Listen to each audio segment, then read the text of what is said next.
Hello, is everything sound okay to you guys?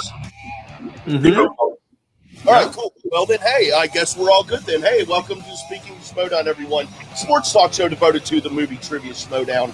I don't know, for some reason just felt, it sounded a little odd in my ears there. As usual, we got our stats guy, our numbers guy, sexy numbers guy, Double D, Dan Dolinsky. How you doing, buddy? Man, I've been looking into my internet connection, and I have evidence here to suggest that it was Grace Hancock who was working with Schmoedown to disrupt me and just discovering that you don't have to play perfect in the Star Wars division. But other than that, I'm okay. You know, I actually buy that for real, 100%, dude. I buy that every day of the week. Mm-hmm. So it's blame it on Grace Day. Yeah. Here on the show. Wait a minute. I don't know who. Well, we've also got Chris Lopez here from Spin from the Real. Who are you blaming on? First of all, I wouldn't blame Grace. Grace is probably the best thing that happened to the Schmoedown since the Star Wars tournament last year. So I just want to put that out there now. So Dan, your internet man, it sounds like a personal problem. I don't want to speak for Grace. It's Grace Hancock because the light turned red, and who has red hair? It's Grace Hancock. Who does Grace work for? The Schmoedown. That's the connection. That's my theory. I'm sticking to it. Woo! We're bringing the S word into this. Oh, geez. Woo! A fresh face here, Dustin. How you doing, buddy? Wonderful to be here. Thanks, everybody. And I'm just going to blame myself for all of this because it's the first day. It's probably my fault. So. Good on you, Dustin. Good on you. No, I'm still sticking with Grace. So this will be my one and only show. Thanks, guys. I appreciate it. Yeah, welcome. We're interested and looking forward to hear what you have to say and your thoughts and opinions on things. Let's start with one thing. We were just talking about, as Dan brought up, Grace and the Schmoedown and whatnot. Who do you think is at the very head, the very top of that Schmoedown? It's obvious, right? Is it not? It's Ellis. I want to hear the obvious answer. It's Ellis. Ellis. That's what I would like it to be. The obvious answer. It should be Ellis. Ellis. To see that, I mean, it seems like but I would say that would be like an obvious choice because if you're gonna try to if you're trying to control things behind the shadows, you don't want to be in the public light. You want to be in the shadows. You want to be away from the public eye. And honestly, I think it would be either Ken Knapsack or someone that we haven't seen. Maybe even Rachel Cushing, who we haven't seen in a while. What about Clark Wolf? Ooh. We've seen Clark, and she got removed from the commissionership. So why would she shoot herself in the foot like that? Unless it was to throw off suspicion. But that's exactly. I think Clark's a perfect person for it. I mean, if you want to make them the most you want to rock the core of the Schmoedown, the obvious answer isn't always the worst option as well. Like just because you put Ellis at the top of that, now you have the power struggle between our two dads in the Schmoedown, between Ellis and Harloff.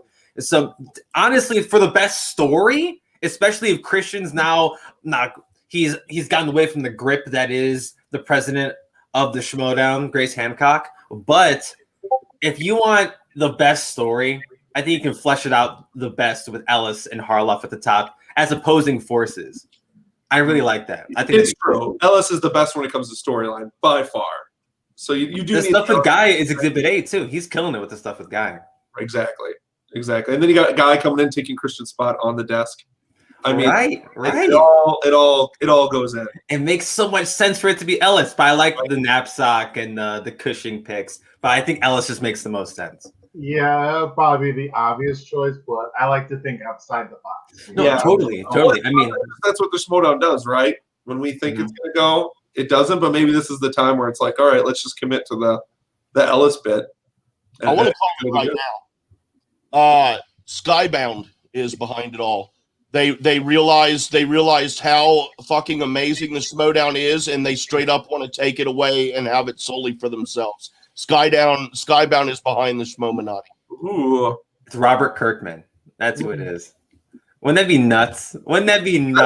That's actually a pretty good one. They're rewriting right now, Jay. I hope so. They're rewriting. That would literally be Skybound. Like the personification of Skybound, whoever that it looks like. Probably Kurt. It'd be Arnold Schwarzenegger. Also, he was Guy was taken outside the Skybound studios, and there were those handprints. We talked about it on one of these episodes. There's those handprints on the wall behind him. That was on the Skybound wall. So in my mind, there's obviously a connection there. He was at Skybound. There's a connection there, man. I think Skybound's behind it all. Ellis is getting paid off by Skybound. Never know. Bang. He's pissed off because he's co-creator and he never gets any of the fucking gets the shaft. Damn right, Jay. Damn right. Speak back. And this bringing Guy in is just a part. It's a small part of the plan to slowly phase Christian out. Ooh, and an interesting thing about Guy is that scene with him and Grace, where Grace was kind of doing like a Winter Soldier kind of chant to kind of get. That was so good. That was so good. Yeah, I thought that was really good. I'm like, oh, this is like Winter Soldier kind of stuff. So good. I mean, that maybe it's Ben. I mean, Ben and Andrew go hand in hand. What if it's that? That'd be some real long-term booking with Ben Bateman. That'd be real long-term. The time where finally Bateman comes back into the fold with Guy to try to pull him out away from all this too. Because Ben and Guy always allude to team action a lot. Ben does a lot. So maybe this is their way of slowly getting there without going too fast to it. So maybe right now needs to come and save Guy from everything that's going on. Like right now we have like peak Ben Bateman, and then like we take it back to peak Andrew Guy when he was the A player of team action. Right. Before Ben made the turn, and you put them together now. Like, I think it'd be one crazy. I love team action. They're my favorite team of all time. I don't think it's Ben. I think that'd be crazy as hell if it was Ben. But the two of them, like OG Andrew and Ben, now would be one crazy ass team. Crazy as hell. And I never associated team action with Schmoedown or anything, but when team action first split up and all that, I was thinking that team action, that was all just a ploy and a fake breakup in order for Bateman to infiltrate the Five Horsemen, which he did, and break them up, which he did, because I always looked at it like team action they just always had that big rival with the Horsemen and shit and Roca. And like that was all they wanted to do was just break his whole world apart. And they played the really long game. That's how I like to kind of look at the team action thing. And it finally came true last season when they broke everything apart. But and Ben broke up the founding fathers too by taking Dan. Yeah. If there's one person that looks ahead farther than anybody else, it's Ben Bateman. True. The statistician of the Schmoedown. He's already pre-planning all of this. And again, who else is going to come to Guy's aid in this? Right now, nobody is, but we all know this is happening. I mean, who else in the Schmoedown is coming to help Guy through this? Right now, he's lost and he's just going with it. Yeah. And maybe it's because we think Ellis is his handler, so maybe everybody's okay because it is Ellis and everybody trusts Ellis. But as we've said right now, maybe you can't trust Ellis. So who's going to be the person to come and pull Guy? Jay, I hope you just broke my whole world down. Like you just saying like, oh yeah, like it was a ploy from the beginning. Years of storyline in the making. Years. You can go back 2 years ago. 2 years ago on a show called Afterlive with myself and Sean and Mixtape Mike, and it was a Collider Live after show. Okay. 2 years ago, you can find me on that show saying just that thing, how team action was there was a ploy to break up the Horsemen and all that kind of stuff and ruin them. And it just, I didn't have a voice big enough then to get that out to the masses to call it that early in advance. But like I said, it probably ain't what's happening. But I would love it though. I would love that. If that was it, I'm in, sold, deal. I'm a big fan. Yep. And as you guys watching or listening can tell, Frenchie is not here today, or else he would be flipping out because we're 10 minutes in and we've not even brought up the matches from the week yet. I'm 10 minutes. I got us 10 minutes off schedule, everybody, but that's okay because it's my show. I do what the fuck I want. But for real though, we're gonna jump into the tournaments, back into the Star Wars tournament.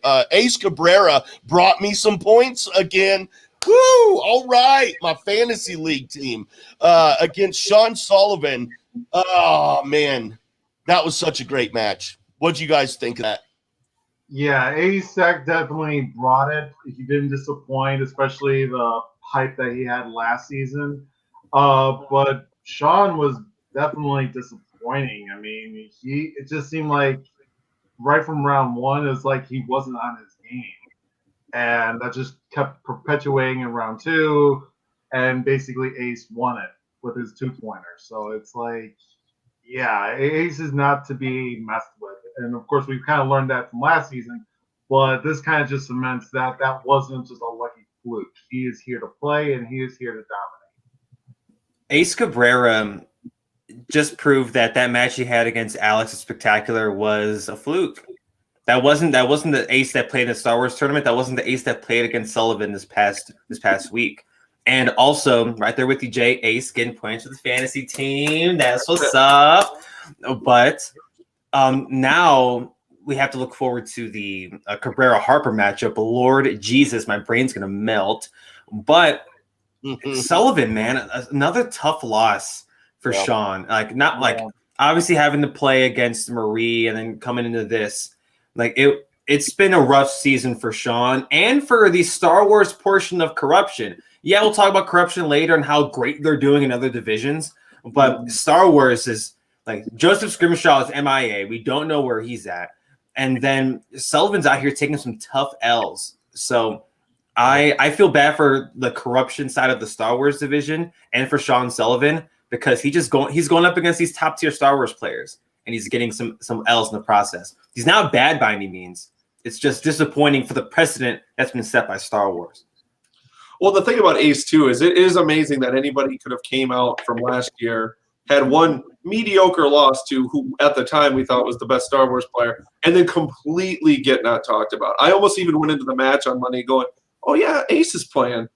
This should be good because I really wanted to just – because you almost forgot about him this year, right? I can't be the only one that went into this forgetting that Ace was, a top seeded talent in this tournament. A lot of people did. The draft did too. The draft did. Everybody's talking Harper. We're watching all these Dragon Con players and such, and I'm here watching Ace, and I don't know. Even the first half of that match, in no way, it took me till round two to be like, oh, why are we pretending that Ace isn't this really good Star Wars player?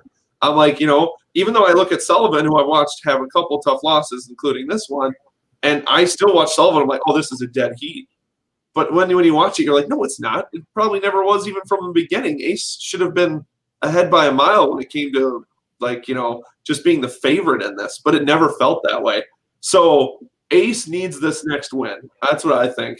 Because I think he's going into Harper with the exact same feeling. It's amazing this guy did what he did last year in the tournament. And it's the exact same guy this year. It is no different. Even though we know how good he is, the feeling's the same. He's the underdog. He can't win. It's just a crazy thought. I had that feeling the whole game. I couldn't believe it. How even at the end we're like, oh, this guy's done. He's toast against Harper next week. And nobody's thinking about it. But watch out. This guy, man. He's good. Yeah. Ace's composure is off the hook, dude. I mean, he doesn't only look like he's relaxed and chill. He looks like he's giddy half the time and just having such a great time, which for me, I'm like, okay, I understand how you can be having such a great time, but if you're having so much fun, how the hell are you playing so good? Because in my mind, I'm like, dude, I could only do one or the other, probably neither. But he just, I mean, it's just in the thing, I don't know. I love the little things about Ace. And one of the little things is even if it's not his question, but they ask a question and he's just so engaged. For example, he'll nod and he'll lean in. He's just so engaged with what's going on. No matter what's going on or who's talking or whose question it is. He just, oh God, I love watching him play as far as his physical body language and his attitude that he brings to it. So good. And we get lost in the sauce sometimes because we're so used to watching people play the MTS, and they'll sit there, their whiteboard, answer some questions. Maybe Ben Bateman will get some shit for talking to the competitors in between questions. But, they'll just all sit there, answer some questions. But like we said, body language, like especially now in this whole digital thing, you have to be expressive, and Ace does a really good job at that. And as someone who wasn't the biggest fan of the Star Wars division, as a division before the tournament last year, people like Ace, the current champion Dimolanta, Laura Kelly, Joseph Scrimshaw, a lot of these folks, right, they helped revolutionize Star Wars as a division. And Ace, like what you were saying, Dustin, he's the underdog going into that match with Thomas Harper. He is. Whether we buy into the hype like Jay and I, we both have Ace in their fantasy teams, right? We both buy into Ace. And I don't know how y'all feel about Ace, but it sounds like y'all are pretty high on him too. But the folks in the general consensus will probably be like, oh man, Thomas Harper. Ooh, man, Thomas Harper. For good reason. Mm-hmm. But Ace has been the vet in Star Wars. Look at the performances he had last year.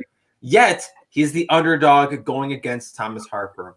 Granted, we don't know when that match is. They haven't released the schedule yet. No. But it's going to be nuts. And Ace, the fact that he's the underdog, I think that'll fuel him even more, maybe to get him past the major. Who knows? I almost think that's what Ace needs, right? Am I the only one that honestly thinks that Ace needs this? Because I think going into Alex, it was the first time that it was really the only time I felt that somebody could beat Alex was when Ace went. I really had that feeling. Like, I thought that. Before Dimolanta, yes. Before Dimolanta, yeah, right. I really thought Ace won that tournament. I didn't feel that Ace could beat Alex. I said that he would have a good shot, but no, I felt Alex was going to. He could have. He could have. But I'm not saying that it wasn't going to be an easy match for Alex. Right. It felt like before, it's like, oh, this is going to be an easy win. Even with Laura Kelly, it's like, yeah, I think Alex is going to be a strong competitor. I think Ace would have made it challenging, but I still thought that Alex would pull off the win. Dimolanta was the one like, okay, this is going to be the toughest match. I had Andrew won that Star Wars tournament last season. I'm like, that would have been the match that I was going to be like. This is going to be a very intense match, and we got that earlier this season. So that's all I have to say about that. Well, if Ace loses to Dimolanta last year, I think Ace doesn't even get even drafted this year. Really? I mean, look at where he fell now. He goes to the finals, and apparently everybody remembers that he has this showing that was abysmal, which it's not how it was. In Star Wars terms, it might be, but it's not. And he drops in the draft. He loses to Dimolanta in that final. There's no buzz around Ace. Look at you just said it. There's no buzz around Ace now. Damn, Dustin coming in hot on the Saturday afternoon. I don't know. I have this weird feeling about Ace. I kind of agree with you, Dustin. I think. Did you hear that? Side. At least it's that side, Chris. It's my God. I don't. Okay, if Dimolanta beats Ace in last year's Star Wars tournament, I think Dimolanta needed to lose that match to do what he did a couple months ago, and the way that he did it, because him losing to Ace was a tough-ass loss, and it fueled him for almost a year to come into that match and go 51-50, right? He bested David by one. By one question last season. Right. All of his matches, just one question. He missed one question in all of his matches. Mm-hmm. I think he could have done it. I think if had Dimolanta faced Alex at Spectacular, I think he could have done it. The same thing that he did a few months ago. I think he could have done it at Spectacular. I disagree with that. I think we'll never know. We'll never know. Yeah, we'll never know. But with Ace, the thing with Ace, y'all say he would go undrafted. I think that's crazy as hell. I think he would fall. What's up, Thomas? Oh, Thomas Harper, what's going on? It'll be a shame for Ace to wait all this time just to lose to the last team matches. I will say this. Sheesh. If this is going to be Thomas, I know you were looking. This is going to be your toughest match. I will say that because Dagan said that in the chat, 100%. Yeah. So your first Eric Whiteley, I'm like, yeah, he's a rookie, but it's like, no, I really we didn't really know, but I think Ace is going to be definitely your toughest challenge yet, and I hope you win, but I think Ace can act. If anyone can beat you, I think Ace can. I think whoever wins that match wins the tournament, though. Yes. I think that's the winner of that match can beat the other side of the bracket. I second what Dustin said. Yep. Mm-hmm. We are way off schedule today, and that's we'll work, dude. I got it all under control. Don't flip out, Frenchie. He's at work listening, probably flipping out right now. Don't flip out, buddy. I got it all under control, baby. But we're gonna keep going with this just for a minute because I want to know why. Okay, why y'all were saying that Ace is the underdog. Why do you think he's viewed as the underdog against Harper? I mean, I understand why because I think very highly of Harper also. But Ace is a vet. He has the experience. Why? We've seen him play more. Also, why do you think people are calling Ace the underdog? That Damon match. That's all I had. That's all I got. That's all I got. Personal, I mean, maybe I really don't know why. I mean, I still think Ace is going to be Thomas's toughest challenge, and I don't even know who's going to win. I really don't know. I don't view Ace as as lower tier. I think he is in that upper echelon. So I really can't say I really can't answer the question because I don't think like that. I think Ace is a top tier. I think he can hang in this league, in this division. So that's all I have to say is that I can't answer the question because I don't believe that. I think it's the lead into the season, right? We have to have storylines when you go into the draft. When you go into free agency, what was the Star Wars storyline? Thomas Harper. Con for these people. And Harper was the head honcho of the Dragon Con players, right? That's all that was talked about. It's even in all the promos, like that involve a Dragon Con player. Like that's the discussion that's always said, right? Where was anybody talking about Ace's resurgence in the league? It was Laura Kelly. It was the Dragon Con folks that are going early. And then we had a little bit of discussion when we realized Ace dropped. And we couldn't believe it, that all these other players went before Ace. I think that's where you're at. I think that's why Ace is just lost in the discussion right now. Ace needs this win, I think, to be back in it. I think if he loses to Harper, I think he's right back to where he was 3 months ago. And sheesh. I like Ace, and it sounds like I don't, but I do. I'm a huge fan of Ace. If I have a Disney team too, I'd probably have Ace on it because I really am. But it's just that milieu of Star Wars right now, right? I mean, it's Dave Malanta is unstoppable. It's amazing. Like we can't wait for Damon's next match, right? Because we're just like, what is going to happen? And then it's the Dragon Con folk. You know, I think we're waiting for this moment. This match is man. I've rarely been this excited for a Star Wars match. I think this is super important for both. Yeah. Right. And another point is that we don't see a lot of Star Wars matches in comparison to like IG or teams or singles. This is like the most Star Wars matches we've had ever in any season. You can pick any season. These are the most matches of Star Wars we've ever had. So I think that's another answer to why Ace isn't talked about much because of the hype of the Dragon Con players, because of Alex Damon, and because of Demolanta taking the belt from Damon. So I think there's just a lot of buzz around other things, and Ace is just getting lost in the shuffle. And because we don't have enough matches as much as the other divisions. Right. And my thing with Ace, right, and I think Corey Cameron pointed out in the chat that he keeps playing the underdog angle. That's just his character. Like it is what it is. But that performance he had against Damon wasn't the best. And that I bet to turn people off going into the draft. I don't know why. Like people have off days, and Ace has had to handle a whole ass tournament. Alex didn't. Yeah. So like that's a whole different can of worms. But also, right, like the people chosen before him, like Thomas, right, Demolanta, Kelly, folks like that, and Demolanta, like that man when he went into that match the second match with Damon, he was the underdog still. I would love to go back and look at the polls and the reactions to that, because I wonder if folks are like, oh yeah, Damon's gonna get his belt back because he's gonna be bitter, and we obviously saw how that panned out. So going into something the underdog doesn't necessarily like make you like it's a guaranteed L or anything, but in Star Wars and the level of competition and like folks like Thomas Harper, folks like Gold Leader, Burkett, Marie, even though she lost, Marie, Adam Witt, who has not won a Star Wars match, but he's putting on damn near close to perfect performances every single time he plays. Like the level of competition is rough in Star Wars more than any other division. And if you even stumble once, you will be looked at less than anybody else. That's why I believe that one match with Damon is what sunk the ship for Ace for a while, and then Winston picked him back up in the draft as late as he did, to the chagrin of a lot of people, myself included. Yeah. And on that, we're going to close out for that, but we are going to come back after our guest, and we will finish talking about the last two matches from this week.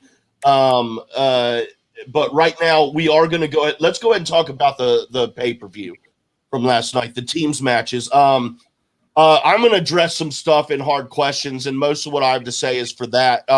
The only thing that I really have to say, and then I'll hand it over to you guys for maybe about 8 minutes here to discuss. What I took away from all of this is that Janine brought it big time.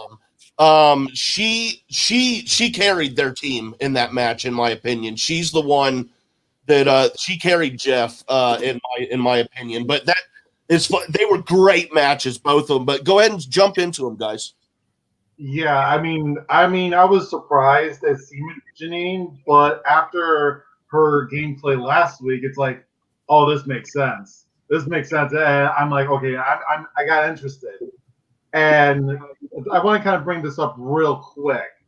So this is a while back. I did all the different possibility scores that could exist in the Schmoedown as it's formatted now.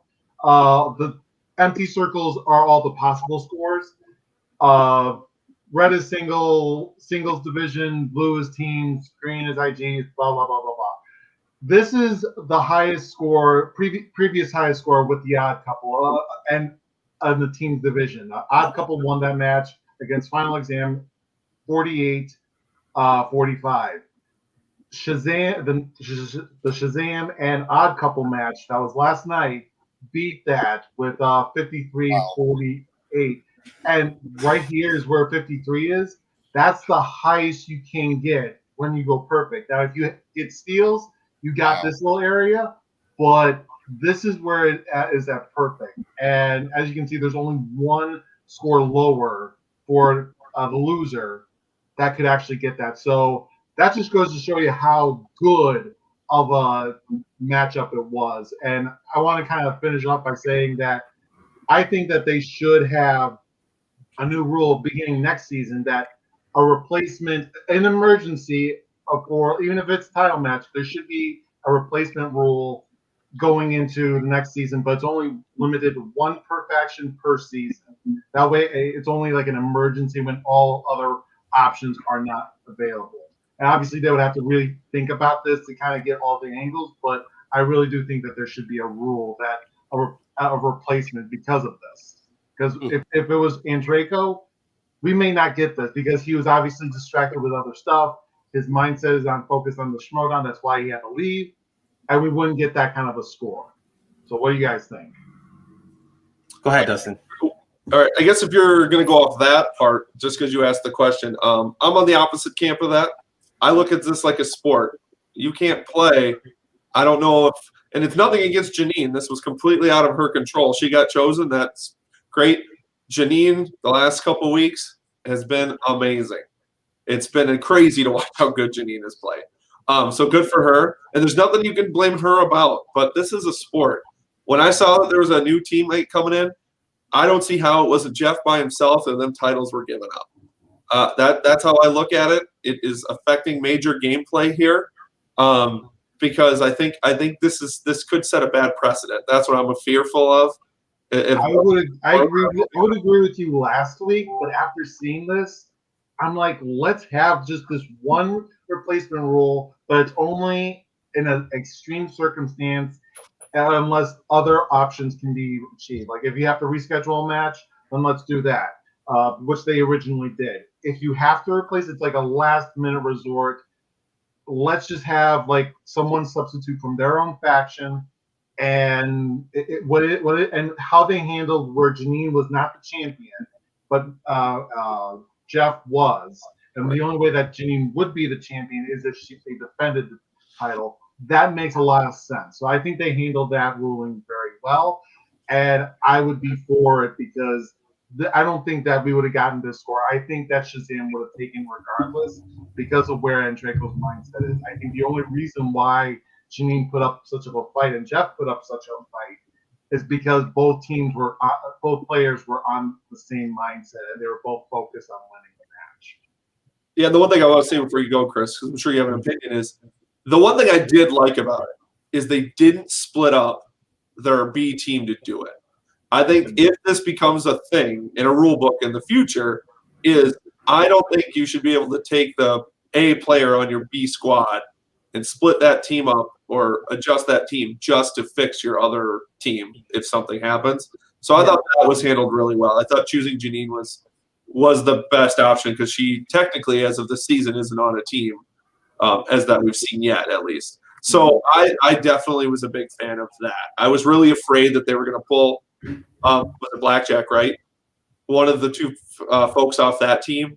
And I'm like, well, so this team has one match, and then they break them apart so they can fix the. Isn't Janine on Blackjack? Oh, is she on? Yeah, she's on Blackjack. I'm like, wait a minute, isn't she on Blackjack? Then I apologize for everything I just said. Never mind, I'm not for this either. Take this all away. I apologize. Everything I just said, I messed up. Nope. Well, I like that idea where you don't split. Well, eventually, I would think that Janine would go back to her team of Blackjack. It's just that it would be a nice substitution just to fight out the map. But yeah. they have to really think about this rule in detail. But I'm glad I just talked myself into saying something that I don't like. So I'm appreciative. No, it was a little bit of a brain fart. We were gonna get you eventually. It's okay, Dustin. We got your back. But I'll say two things about that match. First thing, Shazam going perfect is absolutely insane. Like that's to me, and I don't give a shit because it's digital. It's the best team's performance you've ever seen ever. I don't want to. I don't. But it was digital. I don't like that discourse. That means you're degrading and you're making this whole experience less because it's over the computer. And I don't like that for the Schmoedown. So I don't want to hear that discourse. The second thing, Janine killed it. She is the reason they got their 5. Jeff was like, I have no idea what the hell 5-point musical is. Janine, thank God. So she's the reason they even got their 5-pointer, and Jeff would be the first person to tell you that. So all props to Janine. They survived their round 2 because of Janine as well. Yeah. Exactly. So all props to Janine 1,000%. But the undercard is where my heart lies. I'm a big Ben Bateman guy. I love what Danger Zone's been doing in the tournament. And I love Corruption. Corruption, that's like my home faction. I love it so much. I admittedly had been riding the high of Danger Zone. It's two of the best players to ever play the game. The statistician of the Schmoedown in Ben Bateman, and the greatest of all time in Dan Murrell. It's hard not to buy the hype. It really is hard not to. But Corruption, like Mike proved yesterday, he is Mount Rushmore solidified. In my humble opinion. So he kills the Inner Geekdom, 3-time champion, 2-time teams champion, fantastic. Singles singles and teams, I don't know how you want to view it. He's had success in singles as well. But in my opinion, yesterday, Mike not only saying, Chance is a better player than me, but I still have to bring it to do so. And that's what all the haters are like. Oh, Mike's not a good teams player. Obviously, he's a 2-time champ. Of course, he's a good teams player. Mm-hmm. So they proved yesterday that, we should all stop sleeping on them as a team. We should all stop sleeping on them as a team. And, just because they're facing Shazam does not make them any lesser. Mike just has to answer 2 more questions in the first round. They go perfect too. Yeah. They go perfect too. So I don't want to hear any discourse about that. The thing is, Bateman, on the other hand, people are like, oh, Ben Bateman, there he goes again, losing it for the team. Him and Dan missed the same amount of questions. They both missed 3 in the first round. Yeah. Both of them. I don't want to hear any Ben Bateman slander. I refuse to hear it. If you're going to talk shit about Bateman, I would love to hear I would love to hear people talk shit about Dan. Do it on any show, on any Facebook page, on any Twitter feed, on any subreddit. I would love to hear people talk shit about Bateman in that match, because then you're talking shit about Dan, and I would love to hear that discourse. I would love to. I don't want to hear it. I don't want to hear it. Yep. And just super quick, I agree. The narrative's already started. Corruption has no chance against Shazam. Corruption's proven that they can win. It doesn't matter. Doesn't matter how you play. You just need to win. That's what's lost. You need to win. Kalinowski wins. Chance is going to bring him and help him there. It's going to be a great match, but don't sleep on Corruption. I know when the polls go up on Instagram, it'll be 70-30 Shazam over Corruption on every poll. So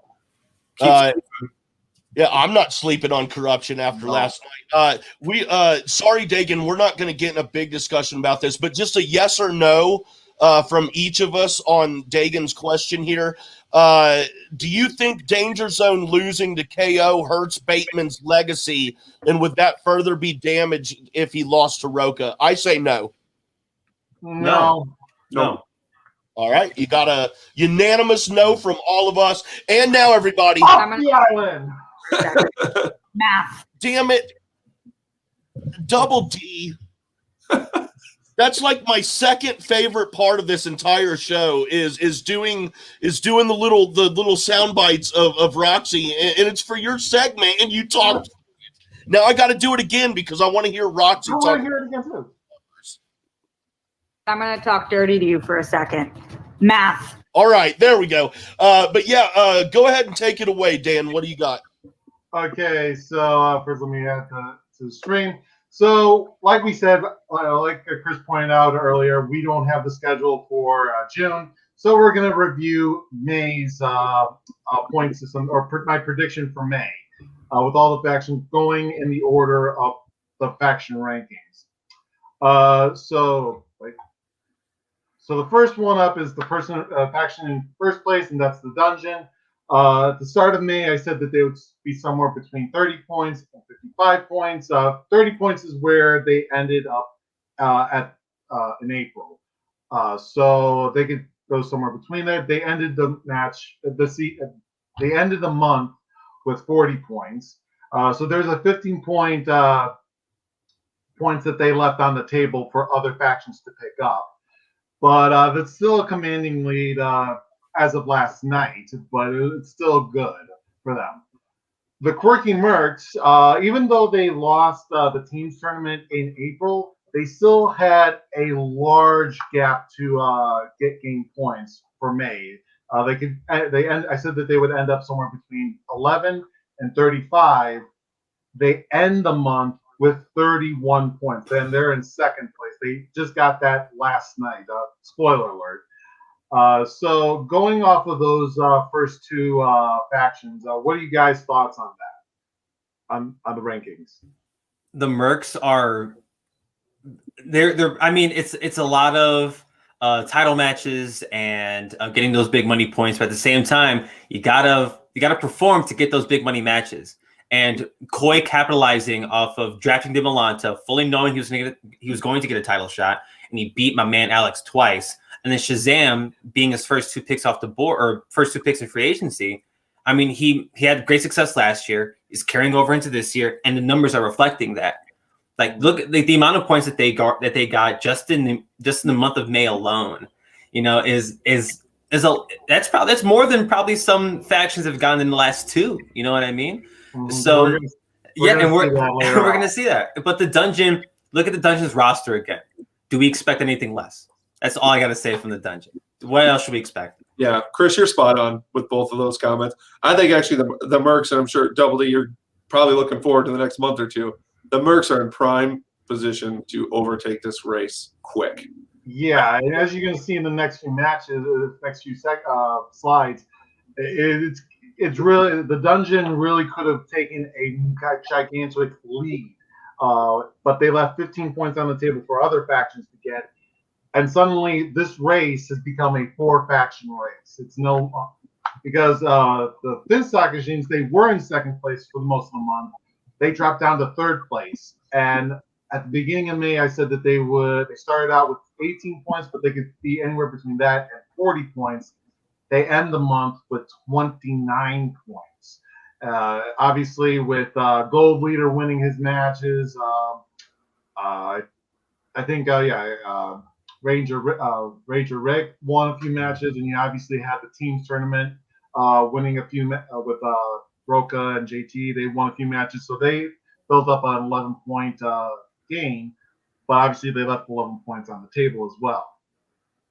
Corruption, they were not dead last, but they were getting towards the better, but they come up into fourth place. And like I said, the Quirky Mercs, they had a huge gap between starting with 10 points, and they can gain up to 39 points, but they end the month of May with 26 points. In fifth place, now this was not surprising because the Den in April lost the team tournament. The Outsiders lost their one and only match, and that was it. So they only had 2 matches for the month, and they only gained 3 points. So they end the month with 16 points. So what are your guys' thoughts about these the top 5 factions? Dusty, you can start if you want, brother. Yeah, again, this is my first show, so who knows how much it's been spoken on here. But I think if the Finstock Exchange can legit land in the top 3 factions this year with the draft he's had and the new people he's brought in and how well they're honestly playing, it's amazing to watch, I think that's a success. Sure, Gucci, of course, wants to win it all. Everybody wants to win the number 1 faction, or apparently top 2 this year is good because either way you're going to get something for it. But the fact that Gucci is above Corruption, the returning champs, is hardcore. But again, when I look at those screen grabs, I look at the dungeon and I look at their top 4 players and I go, wow, they should have 40 points. I look at Corruption, I look at their top 4 players and I go, they're coming. Their top 4 players are just set and ready to go with Marisol, Collins, and the Kalinowski and Chance. 26 seems low when the season keeps going. And then obviously, like you said about the Den, they have an upside to them. I'm hoping they can go. What are your thoughts, Chris? To me, the Den was one of the bigger question marks going into the year, alongside the Exchange, because of the top 3 or top 2 that Kate had going into the draft, amongst all those other picks. And we've only seen Riley once. We haven't seen Duralde, with the exception of the free-for-all. And that was one of her earliest picks. And we only seen him once for a few rounds in the free-for-all, if that. So the Den, obviously the season's still young. We're not even halfway through this thing yet. So there's still a lot of points to be earned. But I don't want to say they're top heavy, but folks like Harper really carrying the load for them over there at the dungeon as of right now. And for Corruption and the Exchange, Corruption, it took them a while. They had a slow start. Oh, where did I see that from? Oh, yeah, last year. They started the same exact way. Real slow, but then once they found their footing, like Kalinowski just won the team's belt. All right, cool. They just won that, or the singles belt, or not singles, Intergeekdom. And they just won the tag match last night. All right, Marisol, she's about to get a damn number 1 contender shot against Kevin Smith. All right, cool. Chance is about to work his way up to Intergeekdom. Who's at the top of that? Oh, yeah, Mike. So it's looking really well over there for Corruption.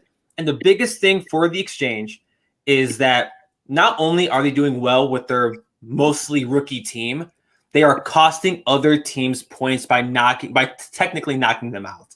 Like, that is nuts. They have how many TKOs? 8? With the one this past week? I don't remember. I didn't record that. It's a lot. It's a lot of TKOs. And the rookies, and I cannot agree more with what Dustin said. If they end top 3, they don't need to win the damn thing.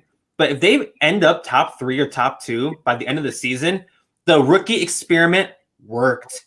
And the Finstock Exchange made so many more stars than anybody in any other faction with rookies on them. Just saying. Considering that the Finstock Exchange ended up in 4th place, the Rockstars managed to overtake them. But as you can see, there's only a 9-point difference between 1st place and 2nd place. And there's only a 14-point difference between 1st place and 4th place. So, and 14 points, that's 1 month. That's 2 title matches, baby. Yeah, you can actually catch up really quickly. So this was definitely, the dungeon really did some work, but they left points on the table and people were able to pick up points, and now they're starting to catch up. So, but You're that was might have a lot on their backs and yeah. on their shoulders the next month and a half. Okay, well, let's kind of go on to the last three. Now, the last three is what happens when you don't win the teams tournament. So Roxy had a big gap, could have a big potential between 40 points and 8 points. They ended the month with 11 points. They only won one match, and that was the Zach Barrett match in Star Wars. That's only one match for the month. And obviously Janine came close both last week and this week, but it just shows you that she needs to start getting in the high gear. Now maybe she can actually work her magic in the second half, but she needs to start doing it now unless she's going to actually catch up. Swag. Last month they broke even. They started at 6 points. They ended at 6 points. They did a little better. They gained to 9 points with a 17-point potential gain. But obviously, they just haven't been as good as they were last season. And finally, I see this, and this is like the kiss of death. The usual suspects are in last place. They had a 20 potential gain for the month of May. They go down 2 points. They end the month at 7 points. And to me, this is like if you're on this faction, it doesn't mean that you won't win, but this is like the kiss of death for me. And that was the same way last month, is that they went down again. So what are your guys' thoughts on the remaining 3 factions? So the Stars, right? Well, let me say this right now. Like Swag, the Stars, and the Suspects, like they definitely have the talent to pick up points. They've just been put in some bad predicaments. None of these factions are bad. None of them are bad. But when I look at the Stars, to be exact, like there are a lot of folks who we just haven't seen in a minute. Same thing for Swag. Where has Chandru been? I know we're going to see him in June, but Chandru played in February, and his next match isn't until June.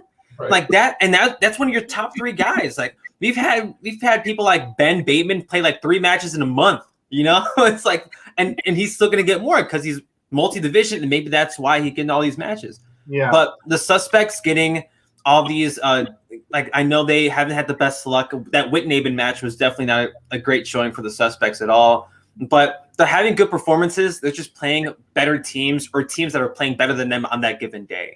And that could be said for all 3 of those factions. We're not even halfway through. I'm not ready to count anybody out. But these teams are going to have to put in work in the back half of the year to even try to get right back up to the Mercs, the Dungeon, the Exchange, Corruption, etc. Yeah, I think it's hard to say. I know it shows on here, you know, even just looking at the possible points with Stars. I actually think of the bottom 3. I think Swag has the best opportunity to start making some noise in the second half of the season. I think looking at their roster, I really do think Swag has this ability to really move up in the ranks as it keeps going. I think with Andreyko and how the Stars are going, and then overall with Usual Suspects lineups, I think you're going to probably see Stars and Usual Suspects sitting pretty much where they're at, I think, throughout the rest of the year. But I think keep your eye on Swag. I think Winston and everybody else can do it. So I really see upside there.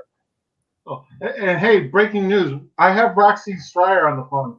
Hey, Roxy, what do you think about these numbers? You had the sexiest numbers by far.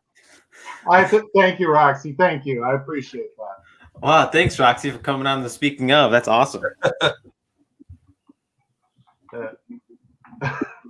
Are you muted, Jay? Yes. Why, yes. Yes, I am. Aha. Thank you very much, kind sir. Thanks, Dan. I had my glasses on. Like I always say it every time. That's how you know I'm paying attention to your segment. I have my glasses on, dude. I wear them all the time, but I cannot figure out how to not have the glare from my screen. It sucks. See, I'll just, I put them on and I'm like, everything looks great, beautiful, nice and clear, but it's like, ugh. Anyway. I think damn it all to hell. Our next, our guest, this is the first guest that we've had from the FCL, recommended by one and only Frenchie. Here we go, everybody. Ross Arsenault. How you doing, buddy? I'm good. How are you guys? Can you hear me all right? Yes, sir. Yes, welcome to the show. Thanks for having on. I'm sorry, got a little bit of an echo. Say one more I was about to ask that. Is there an echo? Is there an echo from me? That's a little more. All right. Talking a little bit more. It's all good. We're fine. We're fine. We're great. Excellent. Well, welcome. We've had Maxwell was a guest co-host last week, but never had an actual guest, the show guest from FCL. So you were the first one for us. I will be completely honest. I have so much stuff going on with Schmoedown material and other content for other shows not related to Schmoedown. I am not caught up on FCL whatsoever. Thank God. I will actually hand it off to Double D then and get us started. I'm very interested in FCL, so I want to hear about what's going on down there and people down there. I just don't know. So, Dan, why don't you get us started here? Yeah, so I guess my first question is, like, do you know when your first match is? Because I know, obviously I'm up to date, but I haven't seen you play yet. So do you have a date yet? Or I did play a match. My first match on May 4th. Oh. Damn right. Well, I guess I'm wrong then. No, they made sure to Star Wars one in because it was May the 4th be with you, and so they jammed that in there. The rest of Star Wars is going to be starting until maybe for another month, but that was one that they were able to fit in. So I was thrilled to get an opportunity to play, and it was a lot of fun. It was good. Okay. Well, I Ross, apologize for that. I usually have No better. I'm sorry. Ross, you do have a slight echo still. Do you happen to know off the top of your head anything? Have you had that issue? Maybe I'm not a tech person. No, I actually have no idea how that's possible. Really, I'm listening. Well, don't worry about it. Don't worry. It's not that bad. It's not too bad. I just, like I said, I'm not a tech person. But go ahead, guys. I'm sorry. I apologize. No, you know what, Oh, Ross? no worries. Ross, I kind of want to ask you about how you got into this whole movie trivia thing, because the FCL to me is there are days and there are weeks where the Schmoedown can be a little much, and we get like 5 matches a week, and that's just the main stuff. But there are weeks where I find the FCL to be more entertaining and a nice palate cleanser for all the stuff that we have going on in the whole movie trivia space on the internet. So how did you get involved with movie trivia? Were you a fan of the Schmoedown? Were you not? Because a lot of folks aren't. They come into this thing blind, and they find themselves just answering questions and getting absorbed into this world. How did you find movie trivia on the internet, especially the FCL/Schmoedown? So for me, yeah, it came being a fan of being a Star Wars fan, and then being a fan of different Star Wars podcasts, and then whether it's a matter if you're finding Harloff or Knapsack or Star Wars Explained, and it just leads you finding them in their other appearances, and that's how I stumbled across a Whitworth match. And down fell in love with Star Wars Division. Been following for several years now, and really got into the rest of the Schmoed last year. Actions were introduced, and so just kind of streamlined the thing, made it easier to follow for me. So that was really awesome, and I eager because I was playing along so frequently for Star Wars, and then that last year there was the tournament, and playing along with that, I made sure that I played along, look at the questions as they were being asked, and I didn't really study. I did watch the movies all beforehand, just to kind of see how well I would do, and I played really well playing along with it, and so it was something I kept in the back of my mind. And then when it was announced that there would be an opportunity to an audition video and get into the Schmoedown, I thought, the hell, why not? This is something where I don't really have many hobbies. I love Star Wars, and I love trivia, and I was a student for a very, very long time, and I no longer have things to study. And I know it's kind of, but I was kind of drawn to that a little bit, and the idea of playing high-stakes trivia seemed pretty awesome, especially when this topic is Star Wars. And so I was fortunate to make the draft list. I only had a week to kind of promote myself because they did the early draft list, and I had only got audition in a couple of days before the deadline, and then they released it even before I had gotten my audition. And so that was a little bit annoying in the sense that I had to kind of get my name out there as soon as possible. It didn't work in the sense that I wasn't drafted, but immediately after that, the next day I messaged Brad, and because they had announced the FCL the previous night, right, as an official alternative to those who weren't going to get drafted, and I mentioned to him that I was extremely eager and wanted to prove my way to the top, and that I was confident I was going to be his best Star Wars player hand, and that I'd do whatever he needed to give the opportunity to prove that. It was kind to be able to give me the opportunity to prove that, and it went well in the match, and so I hope I have many more. No, for real. And the Schmoedowns can be real polarizing to some folks. Like I always ask this question, or I always talk about this to other folks within this whole community, because it's weird. It's hard to pitch the Schmoedown to somebody. You can always say it's movie trivia with wrestling, and they're like, wait, what? Like, wait, no, that's not it, but it is at the same time. So for you, like you jumped in with a Whitwer match, which to me, Whitwer Knapsack was the best match ever for a long time until the 5150 we got not too long ago. But I would agree. See, that's what's up. But with the whole theatrics of the Schmoedown, was that something like I mean, this is the first time we're meeting. Like, unless you had a background, maybe like a acting or something, was the whole character part or putting on a persona thing weird to you? Because the FCL has a bunch of characters, some for the better, some for the worse. So what was that whole aspect of the game to you, and how'd you adjust to that if you had to? It was something that it doesn't necessarily come natural to me, but it was something that I was against. It's the whole point of this is for fun. It's trivia, and it's Star Wars. It's about things we all love, but at the same time, I do things half-assed. I take them seriously, and this is of the great Schmoedown approach to things, whether it's TS or FCL. And so a little bit of character work is necessary. You need to be interesting and you need to be entertaining.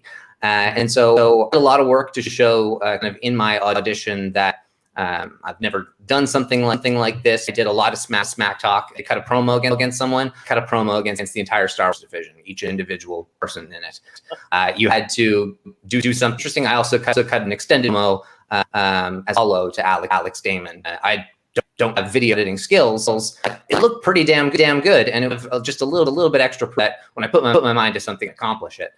And that's what I'm doing with Star Wars trivia. And so I've been studying since the start of 2021 and putting my mind to things and really studying hard. And it's been a lot of fun. I mean, the fact that I didn't get drafted doesn't mean it's my goals on wanting to win matches in MTS this year. I still hope to be able to do that. I mean, free agency options, who knows? But still proving myself in the L puts me in a great position for next year, and the draft hopefully go better than it did. Thanks for that. So far in this tournament, in the Star Wars tournament, in the Schmoedown, of everyone who's played and won so far, who of those people would you want to play?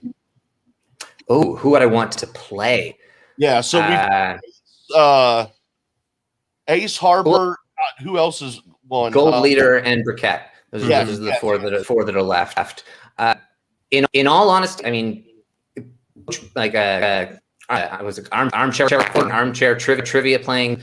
It doesn't stack, but at the same time, I thrive under pressure generally, and I have played along, and I can beat those people on a given day.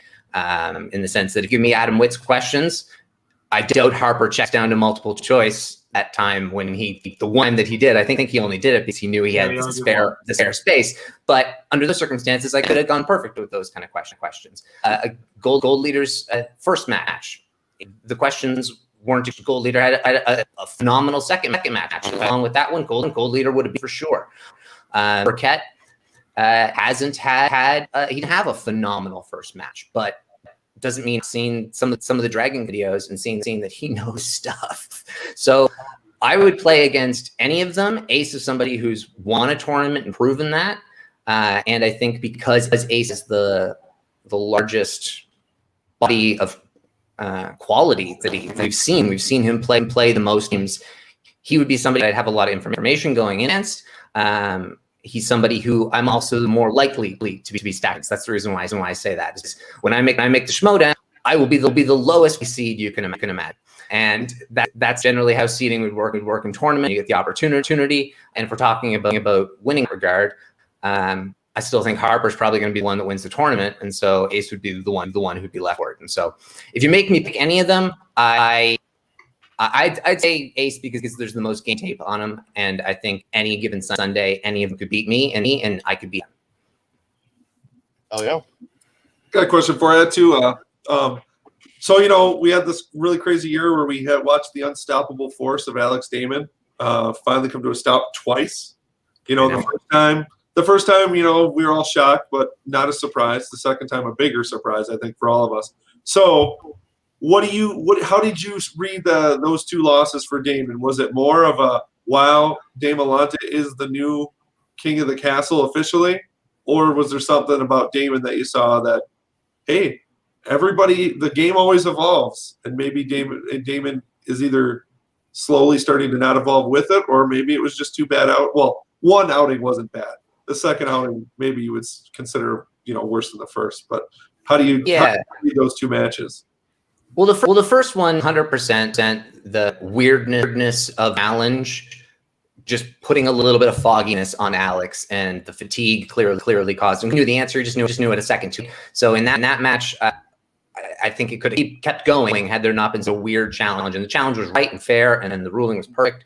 It was just that one was kind of a fluke. And then the second definitely proves that Damelante at this specific point was the player, and it has been at the higher caliber for the questions that are being asked at the moment. But I thought the game was very, very interesting in the way that the questions were asked. Probably the most specifically identifiable type of questions that a match has had. Sense that I think 4 of the 10 questions were quotes. And the way that the questions were asked was just very different from other sets of Schmoedown matches. There have been other matches that they just kind of stand out as the questions being a little bit different.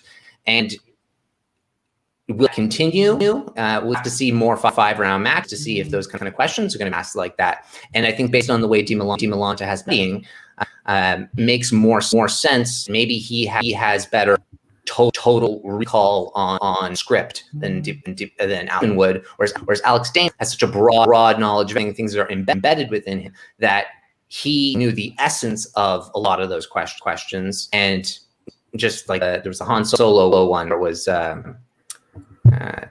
somebody or anybody, and it was like or anyone, and it's just so easy to get that mixed up. Whereas that's something that Damelante can probably focus on a little bit better. So it remains on the way the questions are going to continue to evolve. The tournament questions own a really great evolution. Loved seeing things. Ace's most recent pointer, I have to say, was the hardest 2-pointer that's ever been asked in a Star Wars match, bar none. It's not even close in the final. I thought the worthy 5-pointer.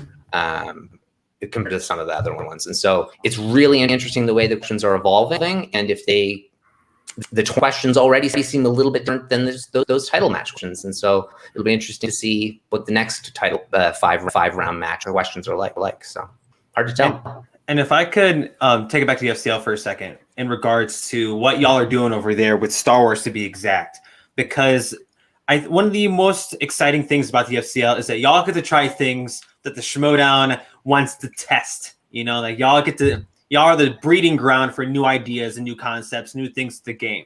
And something in Star Wars that I think people have been asking for years is the TV material, because y'all only got a couple handfuls of movies, and that's it. It's a real small fraction of what Inner Geekdom would be in the Schmoedown, right? They just added like 300 more movies, which is nuts. But Star Wars, y'all got 12. All right, bet. But y'all are including the Mandalorian, and presumably the other Disney Plus materials as they come. And I know Mandalorian, Clone Wars, and Rebels. Yes, but I know the thing with Clone Wars and Rebels is that that's a lot of TV. There's a a lot of seasons, a lot of episodes. So initially, when you first heard the inclusion of the TV stuff, how are your feelings about that? Especially going into your match with Matthew Reed, and y'all were potentially going to be getting these categories, you know? Ultimate panic, because I've been like I said, studying since the start of the year, and I've not studied the TV shows because I've just assumed weren't going to be asked. I mean, I've watched them all, but it was something that we as we drew her and there was no updates. It just didn't really seem like it made a ton of sense to focus on that. And when I got the word, then maybe I could focus then. But we heard Mando, I think 3 weeks before the match, and we heard about Clone Wars and Rebels 1 week before the match. And so that's the reason where the panic came. And so it was, you know what? I know what I know, and I can brush on specific things. How deep they're going to go is extreme to tell. I have the ability to completely screw me if they ask me, okay, what planet did they go to this episode? Didn't have the time to watch the series again, and so there's no way I'm going to commit something like that to my memory from when I watched it the last time. But there were a couple of arcs that I could focus on. I could focus on cast lists, and what do you know? Matthew has a 5-pointer asked question from Rebels, and I made sure to write down to prove that I can answer a 5-pointer in the category I wanted. And so it was not something that I was thinking, but something that with more time to prepare, I really want to see in the Schmoedown, especially the man in the sense and kind of regulate things in that way. There's a lot of episodes in Clone Wars and Rebels, and so it'd be very difficult to write those questions. But as an overall, I would like to see it in Schmoedown too. Yeah, I'm right there with you, brother. You asked my question just a second before I could. I was curious. I want to ask the man because I mean, I do another after show with someone who actually writes for the FCL. So, and he would tell me like, man, we're writing these Star Wars questions. I'm like, that does not sound easy at all. I like Star Wars a lot. Damn, I might say I love Star Wars, but obviously, you may love Star Wars a little bit more than I do, just a little bit, you know, at the very least. But I love my Star Wars. Right. I mean, I would hope that's all yours. It is. But Ross, I want to ask you one more thing before I have to let you go. The FCL this year, it's succeeding by leaps and bounds. I think the FCL is so much fun to watch. It's a breath of fresh air, the Schmoedown, and that we needed something like this. Who would have known that the AAA affiliate of the Schmoedown would be sometimes more entertaining and more fun to watch than the actual Schmoedown itself? But for you, how is it being a part of this whole community, this whole space, being a fan, then putting in your tape, not really getting into the draft, but you make it into the FCL, and probably it's one of the better things, the FCL as a whole, one of the better things of the Schmoedown. How's that feel for you as someone who's a fan turned competitor? Been pretty cool. Everybody's been really nice, and that's been something that doesn't surprise me, but is nice to kind of see. And it was really cool to compete in that match, and just kind of chat with people behind the scenes and to see the way everything comes together. And it was great to have that introduction and get my feet wet with the first match. And it does take a little bit of the pressure off being in the FCL. And so if I'm fortunate to make it to the Schmoedown, it will have been a great step being able to get there. I will have kind of gotten my feet wet, quite as intimidating, won't be as daunting. I've had communication back and forth with the people within the community already who run things and are writing questions, or some people who do after shows. And I've had some people reach out around the draft. I, of course, spoke to some of the teams in that regard. So it's been a really welcoming community, and it's made it a phenomenal experience to be a part of, and just makes me want to be a part of it even more, and I'll be part of a team, because as much as FCL is fantastic, you see what factions do for improving players. You see what they are before they get to the right faction for them, and then you see what they are, the right people around them, and it can just absolutely skyrocket your level of play. And so as I've been doing studying my own, you see what the right kind of people around you can do, and so that would be incredible to be able to experience something like that and even get more immersed in community. Yeah, hell yeah, brother. We look forward to seeing what you got to bring in the FCL in the future, and then hopefully to the movie trivia Schmoedown soon. Ross, thank you very much for joining us. Good luck. Thanks, guys. And also better next time. Remember, your last name is in the FCL is from nowhere. we'll have you on again in the future later on in the season and check in on you, Ross. How's that sound? Sounds like a good plan, guys. Have a good one. Thanks, Ross. Thanks, brother. Cheers. Ross Arsenault, everyone. Thank you very much for joining us, buddy. I need to. I guess, I could do one FCL match a week. I mean, I could probably fit in one a week. At least have my toes dipped in the water. FCL is a lot of fun, man. And I'm not even just trying to be like an FCL shill. Like, it genuinely is a lot of fun, and I find myself I enjoy those matches because in the Schmoedown, we all have our allegiances, we all have our favorites, and we're all rooting for all those people. But in the FCL, like, we're meeting a lot of those folks for the first time, and we're figuring out who our favorites are and which ones we like, which ones we don't. And I like watching the personalities come in, or people like Ross who just tear certain divisions apart in the process. Like, if I'm not mistaken, I think my man did not miss a question in this whole FCL, in this whole match, or in that whole Star Wars match. Yeah, So it's a breeding ground for new talent, and it's just a ton of fun to watch with no anxiety at all to watch Schmoedown and enjoy it. Yeah, it's basically like the Schmoedown like back in season 3 and season 4. You don't have to worry about like factions. You don't have to worry about like the rankings. It's just they're there just to have some fun, but have some competition. I think you would actually like it more than Jay, because it's like we don't have to. We do hear most of the rules, but it's not. We're not too akin to it. It's pure competition. Right. I might have to try to work in one match a week. Right now, we're going to move on to a special segment of Hard Questions where, no offense to these guys, but I'm going to boot them all off screen real quick. There are some things that happen in Schmoedown that I just don't agree with, and which is fine that I don't agree with them or I don't like them. It's not my sport. It's not my game. I don't run it. I talk to you guys about it, and I give you my thoughts, feelings, and opinions on it. And that's one of the reasons I started this show, is because just some things bother me about the Schmoedown over the past couple years. This segment of Hard Questions, it's not a bitch fest. It's not a debate. I just want to say that I am not pleased with how they handled the team's title match with the Odd Couple. Now, a lot of people have been talking about this. I've been talking about it with a lot of people. Saul wrote me like 2 different novels on 2 different days explaining why he feels the way he does about it.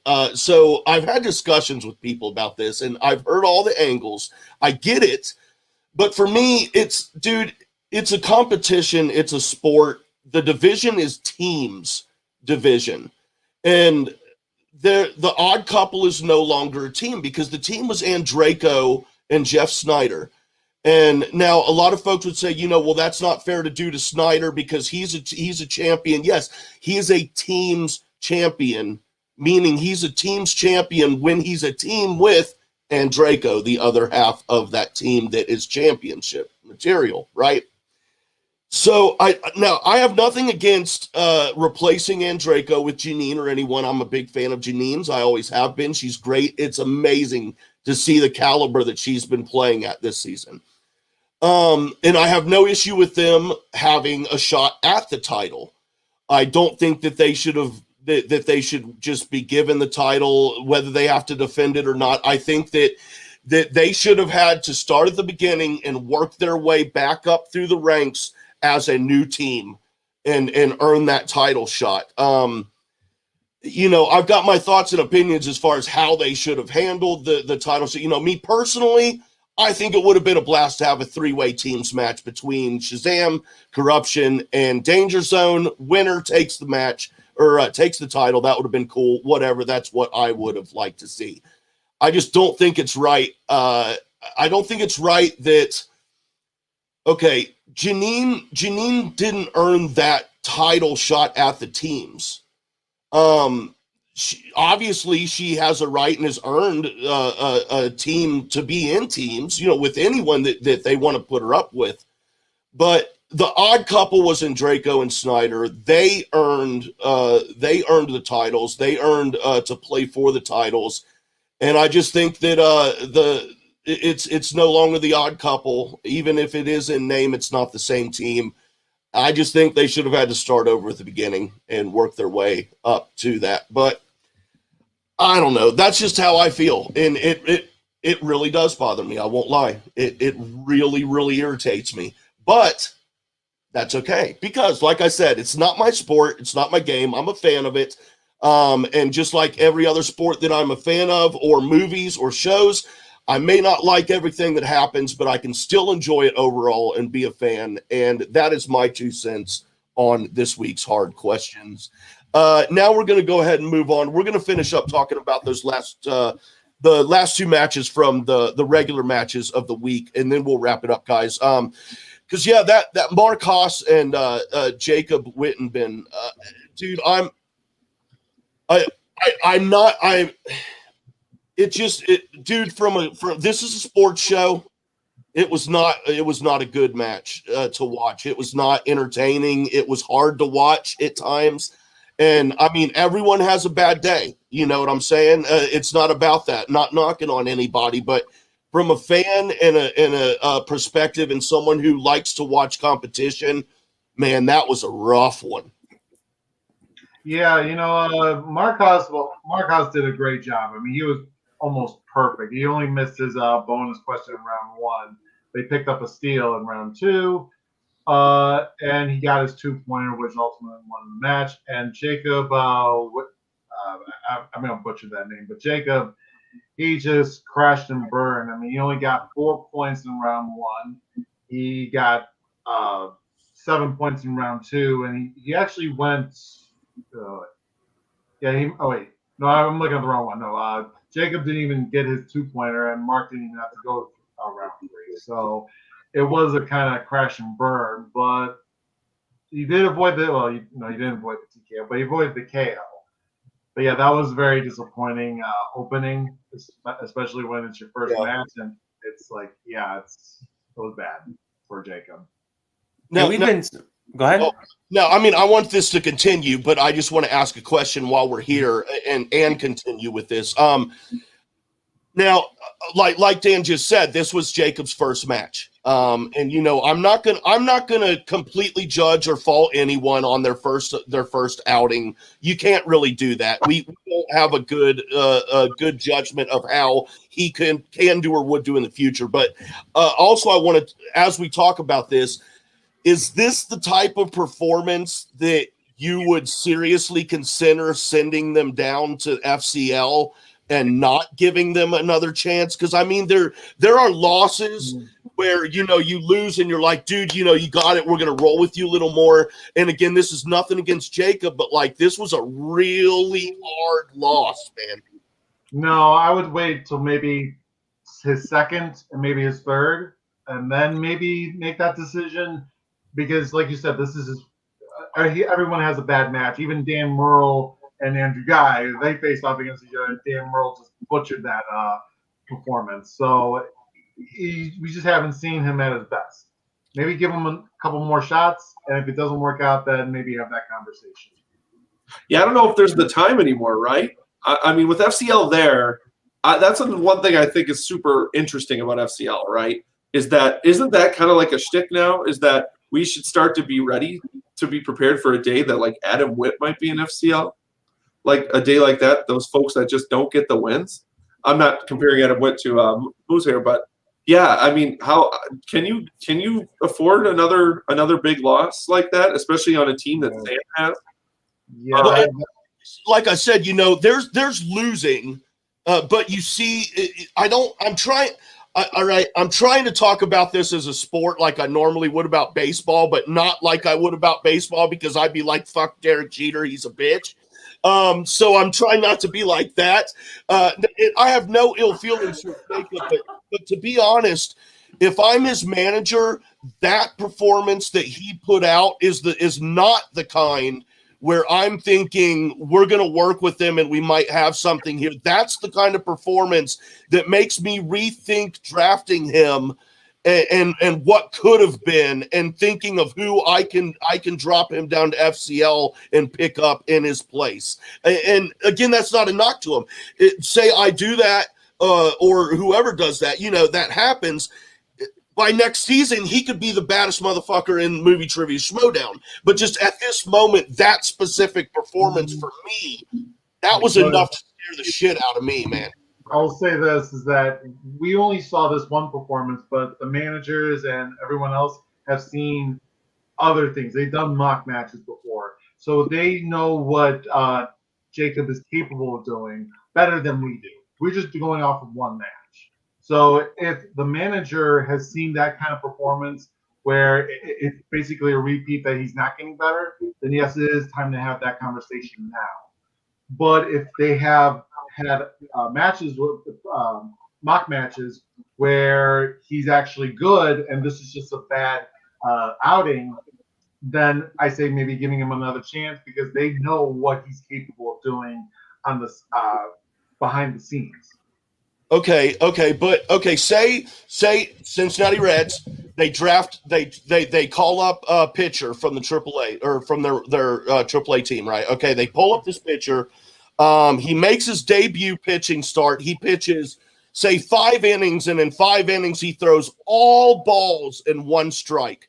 Are you really going to let that guy go out there and pitch for you again in another game? Or are you going to send him back down to the minors where, real quick here, you are right, it is not a punishment league, it's a development league. Or are you going to send him down to the FCL where he can develop more? I mean, it's fine giving someone a shot, but dude, there has to be a moment when you realize in that shot that you gave them that shot maybe prematurely. That's all I'm kind of thinking.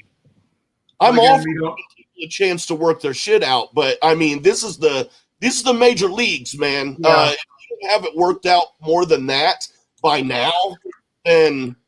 But again, we don't know. Again, everyone, like you said, everyone has a bad match. Everyone, again, they may ask different questions in the mock matches than they do in the real matches. So just because, and we've seen. You're right about that. Yeah. You're right, Fool's Guild. You're right about that. I'm not talking about Witt, though. I'm talking about Jacob. That's for my comment, but he doesn't win, though. So. Well, yeah, that's true. That is true. That is true. That's a whole other discussion. But yeah, no. But going off this though, I do think that there is room here for. That's what FCL is. I totally agree. Developing, this year is very weird, right? We drafted all these new folks. The rosters got extended.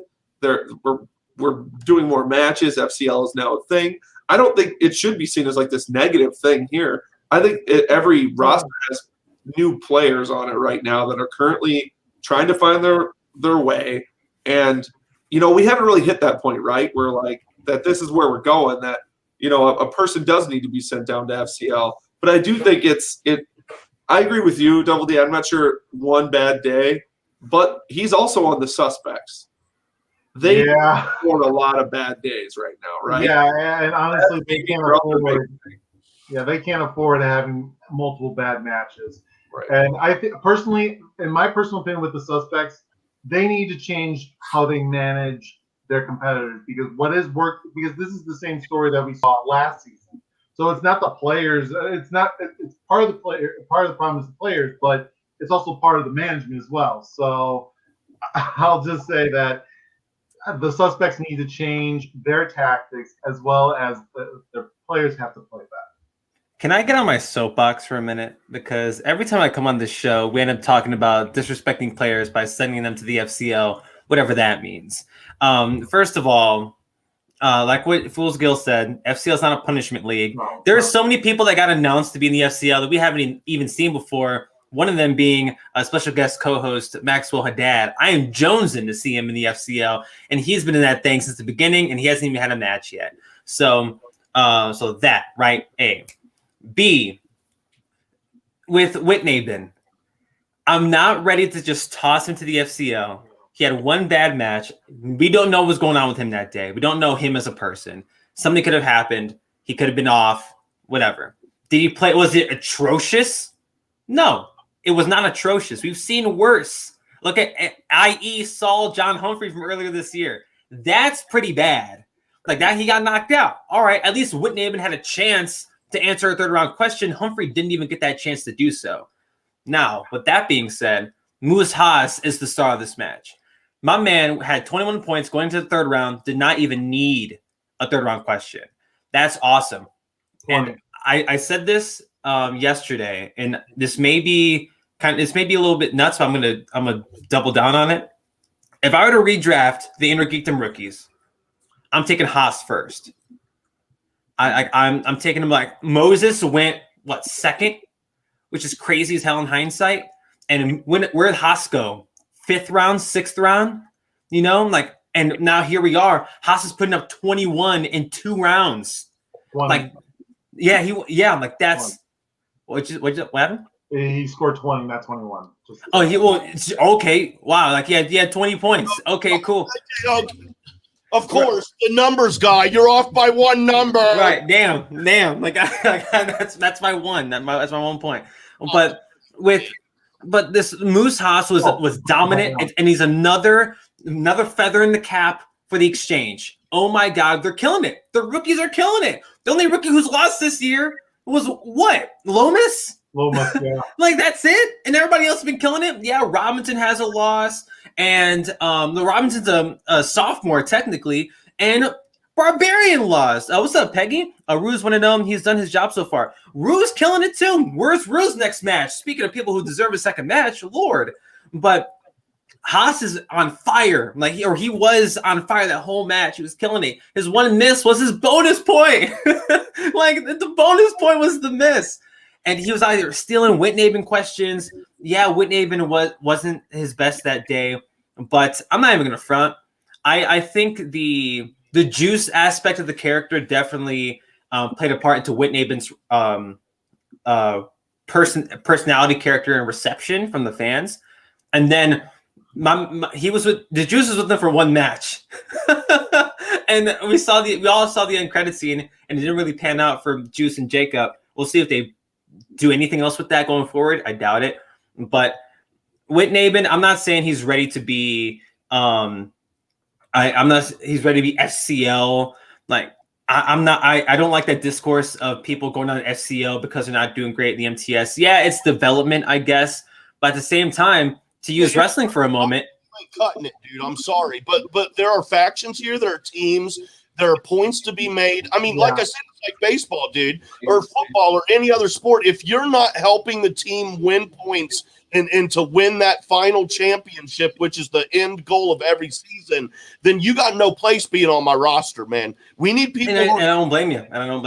Yeah, I don't blame you.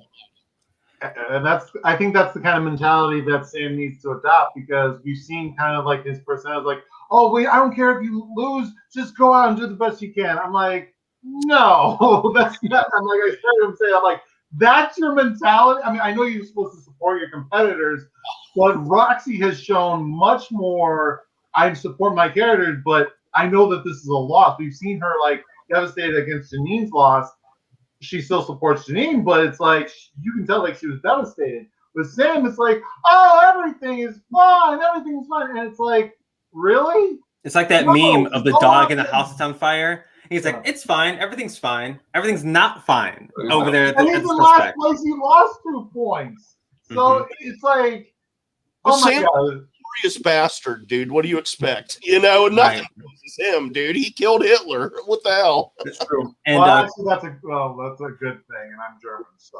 And Corey, and to address your comment, if Rue is facing Moose in that next match, ooh, if it's Rue and Moose, hell yeah, dude, hell yes, I'm all here for it. I want to see those 2 guys duke it out.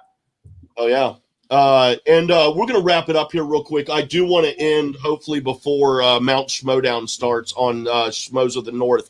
But we just got one last match. Let's talk about it quick. Paul Walter Hauser made his debut against Josh Horowitz. Holy shit. I was rooting for the Stingray the whole time. He very well could have won. He played a really good match, dude. Great 5-point pull, by the way. Yes. Yeah. I think that showed. Don't we all think that was celebrities? Like how he was still struggling with the rules and stuff, but how well did they know? That is a great pull to prove that he he knows what's going on. He's a smart Yeah. guy. I mean, that was great. I was waiting for the Richard Jewell question for him, though. I was waiting, waiting for it to be as obvious as, Clint Eastwood directed Paul Walter in this movie, or who played Richard Jewell in Clint Eastwood's film. I was like, Okay, in that scenario, could he just simply answer me, and would he be correct? Would that be Yeah. question. Good question. Winston. That is a good question. But either way, I know we got to get out of here. Hauser, Horowitz, both fun guys, both good at this. It's a good first match. Just go really quick. I'm excited for both. It's very rarely I come out of a match rooting for both guys. I'm like, I can't wait for both guys coming back. I'm excited to see what they can continue to do. That's it. I didn't get to watch this match this morning. It was really fun to watch these two, and the whole setting was fun. I was rooting for Horowitz going into this. He made me a fan in that press room match against Rushmore, where I think he outperformed Perry Nemiroff, which is, I mean, there's no diss to Perry. Josh Horowitz is that good that day. And Horowitz obviously played really well against PWH. I'm excited to see where both of these guys go, especially Horowitz, if both these guys stick around going forward. But, PWH still pretty damn good at movie trivia. And yes, it's celebrities, but You need celebrities to boost up the attendance. That's what you need. But at this point, right. And PWH Horowitz, it did exactly what I wanted. It low-key exceeded expectation, but Horowitz to me is the talking point of this match, 100%. Yeah. They both got it. Yep, I agree. Double D, any final words? Oh, not as much arguing today. I'm surprised. Because Frenchie's not here. I'm such a calming presence. Figured out. Possibly. More data needs to be accepted. For real, though, imagine, Dan, you know what I mean more than anything. Imagine if Frenchie were here and we could see him in the background with all the going over time. You're like, you son of a bitch, move on. He's smoking a cigarette. What he does, like, come on! The private jet blowing up. We love you, Frenchie. Round the horn real quick. Dustin, do you? I'm not sure, to be honest. Do you do any other shows or anything? I don't. Nope. This is it for right now. We'll just keep going for now. All right, Chris. Why don't you tell folks where they can find you at, buddy? You can find me at Watt WAT Real 2 E's Entertainment every single Monday. Spin from the Reel, a Schmoedown reaction show. So this upcoming Monday, no Memorial Day off. We're doing a show. It's going to be our cookout / barbecue / carne asada. We're going to have a good time, 8 p.m. Eastern, 7 p.m. Central. I'll be on a Wrestle Reel next Friday, 6 p.m. Eastern, 5 p.m. Central, our pro wrestling talk show or podcast. Not really a talk show, but you can catch me on Watt, WAT Real Entertainment on YouTube, or follow me down here for all the links and stuff at C. Anthony Lopez. And Double D. You can find me on Twitter at Dan Dolinsky, simple as that. And you can find me on here on Saturdays talking numbers. And one final thing, if you have a topic you want me to talk about on statistics, leave your comments down below and we'll pull it up. Yeah, please do. Y'all can find me Monday at work because I have to work on Monday. I think I get 2 holidays off a year, Christmas and Thanksgiving or something. I don't know. Who cares? But y'all can find me Monday at work. And then you can also find me at Twitter and on stereo at JWade1134. That's a letter J, WADE 1134. Also on the stereo and Twitter at the Jcast Network. Please sub, like, all that good stuff. If you dig Star Wars, we got a Star Wars show on this network called The Mad Batch, a Star Wars show where we are discussing the Bad Batch right now. Myself, Sean AFK, Sarah Blue, Dean Lewis, Paige for Betty is on that show every week, and Thomas Harper jumps on when he can. So be sure and check that out. And Sarah Blue and I have Go Get That Rose, our Bachelor Nation show that is starting in a couple of weeks. We've got a fantasy league. It's going to be fire, everybody. It's going to be off the fucking hook. Third place. Yeah, so let's get ready for that, everybody. Hey, thank you all for being here on the screen. Thank you for being here. Thank you, everyone, for listening and watching. And until next week, everyone have a great and safe one.